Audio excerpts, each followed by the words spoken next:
Hello, ladies and gentlemen. Welcome to my corner of the internet. My name is Jason, and today we're back with some more Manhunter 2 San Francisco. Last time was a long time ago. I'm sorry about that. But getting back into things, last time we were trying to track down Phil Cook. We thought we had, well, I thought we had located Phil Cook, but evidently we're a little bit off his trail. We're not entirely there. Now, I was bashing my head against things, trying to figure out what to do next, until eventually I caved, and I decided, you know what, let's go ahead and look at a walkthrough. I know, I hate it. But you know what, it's all right, because the walkthrough I was reading actually even admitted that they had no idea how they got the solution to the problem, so I'm going to go ahead and say that this one here was probably a little convoluted. So, we were dealing with the dude in the as I call it, the holodeck, and I'm pretty sure that he's in here. Was it here? Yes, this guy right here. You know, we were trying to deal with him, and there was all this stuff about heaven vision and all this other stuff. And we went back to Tad Timov's apartment, and we saw that there were some very similar symbols on the tapestry there. And apparently there's some other, we'll say, hints that you're supposed to get to figure out which one of these things we're supposed to interact with. Now, what we need to do is we need to go ahead and take, let's just say, some pinches here. Now, this actually goes into some of the clues that we got earlier. You know, there was an F, and then there was an OR, and I was able to figure that one out. That meant 4. But when there was a P and then there was a ruler, I was like, what the heck? Now, because I'm not, I guess I could just say because I'm not American, I see a ruler, and honestly, the initial, we'll say, unit of measurement that pops into my head is a centimeter, not an inch, as they were trying to get at. So they meant 4 pinches, and we needed to take 4 pinches from one of these, which we're supposed to decipher somehow. Now, this is the part I actually looked up in the walkthrough. Was we have to take 4 pinches from the second one, apparently. So we're going to go ahead and do that. And hopefully I won't have to use a walkthrough too much. I really hate when I have to. But you know what? It ended up delaying the Let's Play for quite a bit. So I'm kind of hoping that we can resume things now that I'm no longer stuck completely up against a brick wall. So let's take 4 pinches from number 2. I really wish it would keep your cursor in the last location it was. So let's see, that's number 2, and that's number 3 for those of you unable to count. For any, we'll say, I don't know, 2-year-olds in the audience. It's okay. I've got this. I'm counting for us. All right, so we got 4 pinches, and then we got to smoke the pipe. And what are we going to get? And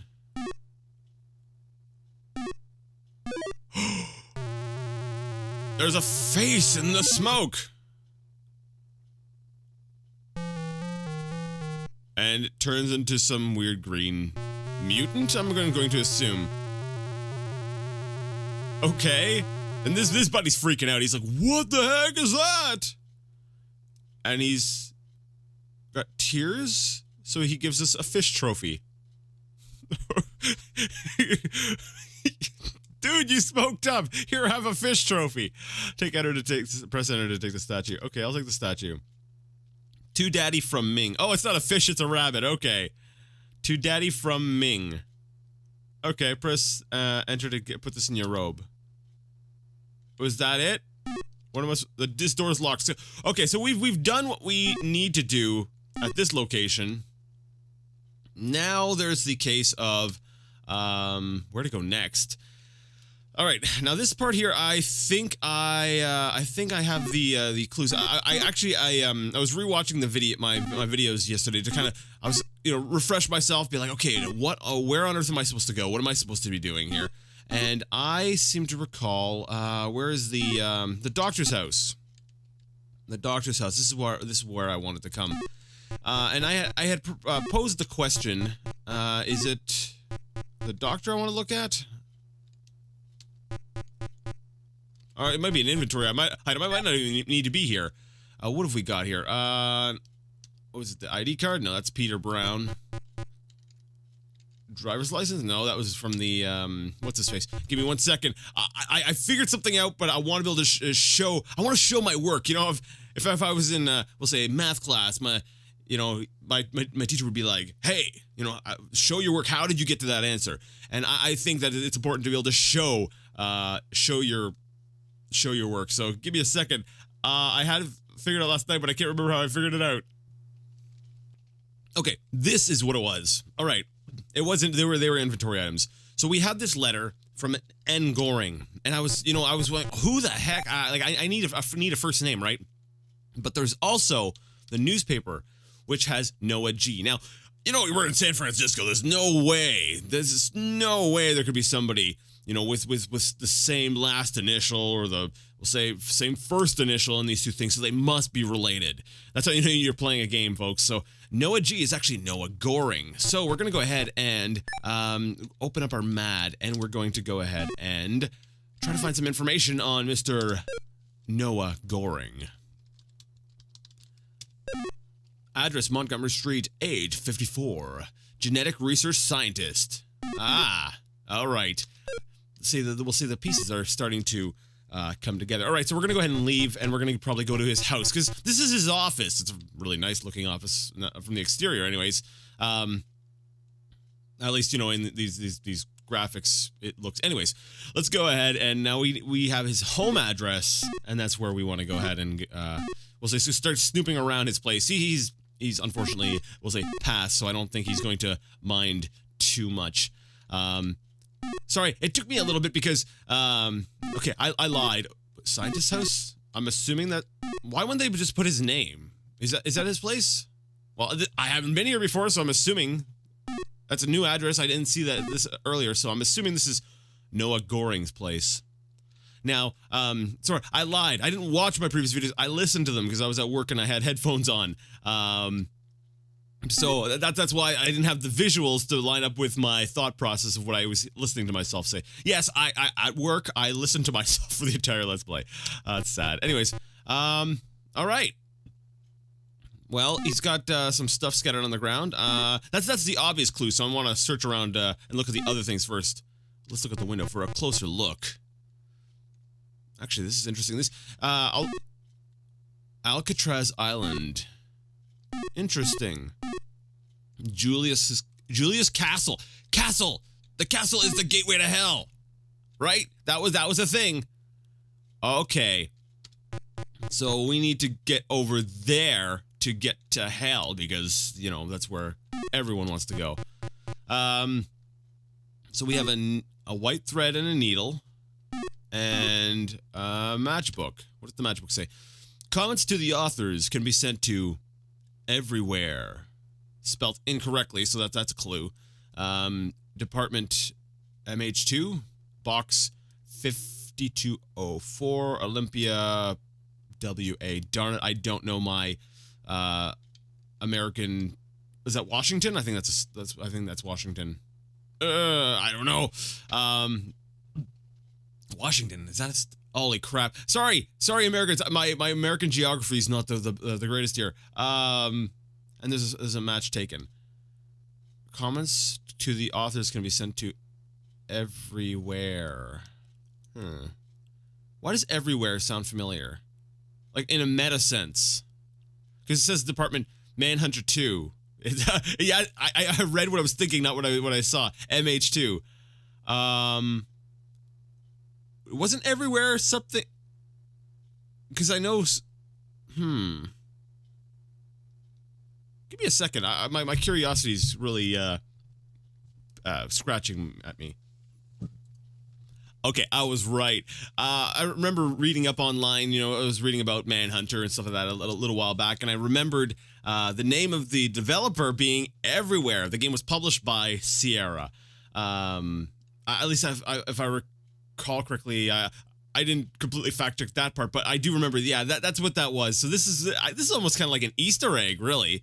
We'll say the text anyways. I'm pretty sure we're going to need to use the matches at some point in the game. So, yeah, so let's go ahead and take a look at the obvious clues sitting here on the floor. Okay, so we've got several folders. Okay, I see. All right, so let's go ahead and read these in, we'll say, a chronological order. So we're going to start with 2002. Received orb directive. A better worker is needed in the harsh environment below. Humans tire and die much too quickly. My talents will finally be put to use. A glorious day indeed. Oh, interesting. So, Noah Goring, being a genetic research scientist, I guess during their invasion, the orbs were like, you know what? Oh, so the orbs are using humans to do, I guess, something? Mining? Harsh environment below. So they're working down below somewhere, I'm guessing underground. Wait, in harsh environment below. Yeah, okay, below. So they're being worked, but they die too quickly. So Goring is put to work trying to figure out how to create a stronger worker. So he starts working on. Well, he was already working on mutant stuff, right? Okay. So then we have not quite a year later, in 2003, Eureka. After many failed experiments, the new rat dog human subjects appear to have all the right qualities. 100 are being tested below. Confidence is high. All right. And then after that, we have in January of 04, failure. Test subjects could not withstand unexpected dry heat encountered below. Orbs are angry, must not fail again. Subjects loyal to the orbs to be released in the Fisherman's Wharf area. Interesting. Loyal to the orbs. All right. So from what I take from this is that, this is how we get our sort of free mutants. The mutants were created for the purposes of the orbs, right? So the orbs wanted, subjects. They wanted some mutants, but since the mutants failed, these ones, whoever were loyal to the orb, were released in the Fisherman's Wharf area, which is where the so that's why we have mutants running around. Those ones there were deemed loyal to the orbs. Okay, that's actually an important piece of information. And then finally, the last one. That's what, August of 04. What have I done? I have been a pawn in their evil plan. They are almost there. I must save mankind, but what can I do? But really? Really? I've been a pawn in their evil plan. You only discovered this, so it's been 2 years now, and you're finally, you're a doctor! And he's like, I only figured this out now. Okay. Meanwhile... What? Okay, dog mutant king guy, you're sitting there and... Oh, okay, sure, yeah. We got Phil... When suddenly, a wild Phil Cook appears. So he comes up, kills the dog king, and puts the crown on his head. And... Oh. Once again, a very creepy image. The rats call Phil king, and that's a bad thing. He came out of the sewer. Now he has the viewer. What? Okay. This here, to me, is a kind of a lazy part of the game. I've always liked how, everything that I've learned, I've been able to sort of piece together from little tidbits, and the game really sort of respects, we'll say, your intelligence to a point where, you have to make some real reaches, to put together clues to figure out what's going on in the story. But this here, it's like they just sort of spoon-fed me. It's like, what? Okay, so the rats call Phil king, and that's a bad thing. He came out of the sewer, and now he has the viewer. So he has the viewer. We need to retrieve the viewer, which is something we know we had to do for some reason. Okay. Well, that is confuzzling. So after we read the information, basically we get a cutscene of Phil killing the... Okay, Coit Tower. Of Phil killing some rat king and then taking his place, and this is really weird. Okay, you know what, that really rubs me the wrong way. I'm not too pleased about that. I would have... Aw, come on, I can't go to the place. Like, I know where I want to go. I could see it from the window. Let me go over there. Come on. Darn it. All right, well then, give me a second. I gotta do a little bit of thinking, figure out, or wait, is this it? Private club. Oh, that's right, I already tried to go there. Give me a second to think here. All right, speaking of delays that might delay, or we'll say things that might delay the Let's Play, I found myself completely unable to find anything, and I didn't really want to go ahead and end the episode that way, because it wasn't really enough to sort of fill up the whole thing, so I took a little bit of time off, and tried working things out, and then eventually I went ahead and I looked at the walkthrough thing again. I'm sorry! So, this is a multi-part episode that you won't even notice, so I don't even know why I'm telling you this. Okay, anyways. Apparently, we also now need to go ahead and talk, apparently there's a name that we didn't use, and I don't think I would have solved this because, in the first video, I think it was the first part, on the first day anyways, in my M.A.D, when they were asking for names, I put down, Zach Stone, I think? Yeah, because I put down Mick Stone, and then I wasn't sure what the second name was, so I put down Max Stone. But apparently, Zach is not a, name that we technically should have used yet. So what I need to do is type in not Zach Stone, idiot. Zach. What was darn it? What was the last name again? Zach West. That's right. It said West was our only hope on the one thing, and apparently I'm supposed to somehow piece together that his first name is Zach. And here we have it. 145 Jefferson Street, age 35, experiment volunteer. Once again, I have no idea how we were supposed to piece that together. I'm really sorry. I hate that. Like I said, when I'm trying to work through, how to do something, I like to, like I said, I like to show my work. I think I mentioned that last time, or this time, because it's all going to be in the same video, despite the fact of this taking place on different days. Anyways, whatever. Let's go ahead and travel over and try to find, his place. Oh, that looks like it's probably nearby. Wax Museum? The Wax Museum wasn't there before. This was not here a second ago. So I'm assuming that he lives at the Wax Museum? Okay, sure. I guess it makes sense that I have no memory of these last few places I went to. I have no memory of, and it makes sense because I would not have been able to figure these things out when I was younger. Heck, I still couldn't figure it out today, or yesterday, or the day before. You know what I'm saying. As an adult, I still had a hard time here. All right, let's move into the direction. We're going into the Wax Museum. Let's go for a closer look. That's kind of a scary image here. So we've got a guy holding a fish, and oh, please let me have the harpoon thingamabob. No, we just have a weathered wax figure. I'm curious because I'm a little bit of a we'll say oh come on, what's the word? Vandal. I have a book of matches. Can I melt the statue by any chance? Let me see.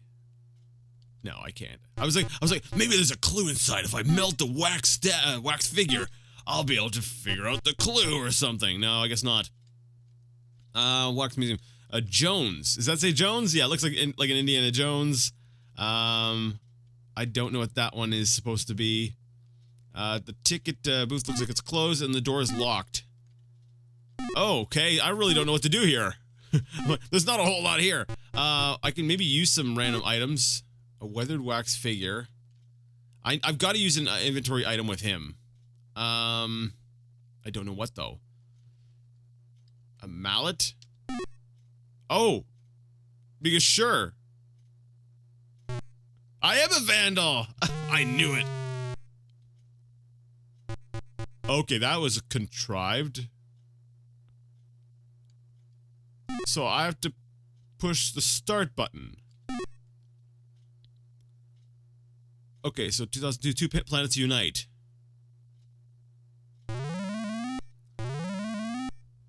Oh, 2 different orb planets maybe.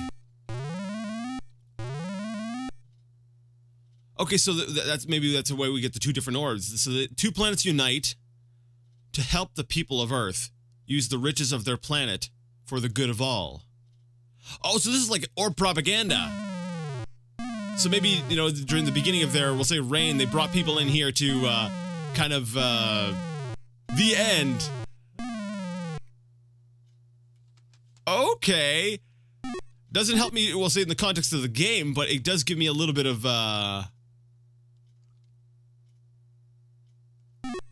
okay, I can move off in a different direction. Conquest, July 2002. Earth welcomes its friends with open arms. With few exceptions. Its people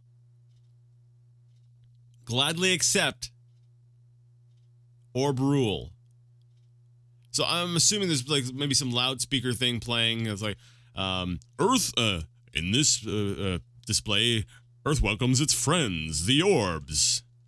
And so we have a bunch of robots who have basically slain a bunch of people. I like this approach. It's kind of giving you the story of the orb invasion. You know, some people obviously resisted and they were killed. It's kind of interesting though. How would you? It's like normally with like a propaganda thing, you would want to avoid showing this kind of thing. You want to show only the positive. But I guess it's an alien enough culture, I guess, with the orbs and stuff that maybe they don't understand human thinking, so they're like, this is good. This will help win over the people. Or maybe they just want to rule through fear. Life on Earth is improving each day. The benefits of orb rule will be apparent to the people of Earth, a typical American family, very soon. Oh, is that it looks like a light, like a Zippo to me. No, or is it an open can? Okay, I can climb in the chimney. That's cool. Can I grab the broom? No. So I'm guessing here they're trying to show this is what America, this is what people used to live in before the orbs came. It was like squalor and stuff. All right, so before we go ahead and climb into the chimney, because I have no idea where that's going to bring us, I wanted to go see if there was anything off to the far right. Oh, that's the way back out. Okay. Aw. All right, so I gotta hit the thing with the mallet first. Fish. I knew that. That's right, because I remember saying that there was a fish symbol on the bottom of the mallet, so it is a fish mallet. I knew it. See, I figured that out using that kind of logic. Totally. No, actually, I was just thinking like a vandal. I was like, is there a way to break this? Maybe there's a clue inside the wax figure, but I guess. All right. So inside Zach's, is that he's trying to write house? Yeah, I think he was trying to spell house. So Zach's house. Got some blood, some bones and stuff. This doesn't really help me though, because I'm trying to find clues, right, to go elsewhere. There's got to be something here, right? I'm moving my cursor all over the screen. Is there something I can bash in? Like, can I use the mallet again? What about a matchbook? Yeah, there's nothing really here. Okay. Is that it? I can't interact with anything else, seemingly. Got a mallet right there on the floor. I think that's a mallet. Huh. Okay. I really don't want to have to go ahead and look something else up. It's like up to this point, I've been really good at being able to just figure everything out myself. So it's really sort of upset me that I've had to look anything up. Is there something I missed in the pile of bodies? Like, do we have to do some pixel hunting? I know, old adventure games sometimes had some pixel hunting issues. Okay, I basically used up all my time, and I don't know what else to do here. I've looked everything. I've gone over every little section of the place, and there's nothing there. So, I guess we're going to have to yeah, we'll have to call it quits. Next time, I guess we'll figure. Well, I'll try to figure something out. And yeah. So I'm sorry about that. Like I said, it's been a little while since I've actually recorded an episode of this. I wanted to get back to it. It's it's a game I really like, but that brick wall and life kind of made recording episodes a little bit harder. But reluctantly, like I said, we needed a bit of a nudge, so I did look at the walkthrough, and yeah, hopefully I won't need to going forward. But we're gonna go ahead and solve this mystery. We're gonna find Vil Cook, and it's gonna be great. So, if you liked the video, you like the content, and you would like to see more of it, go ahead and give the video a thumbs up. If you didn't like it, go ahead and leave it a thumbs down. Either way, let me know what you thought in the comment section. And until next time, I'd like to ask you all to game on.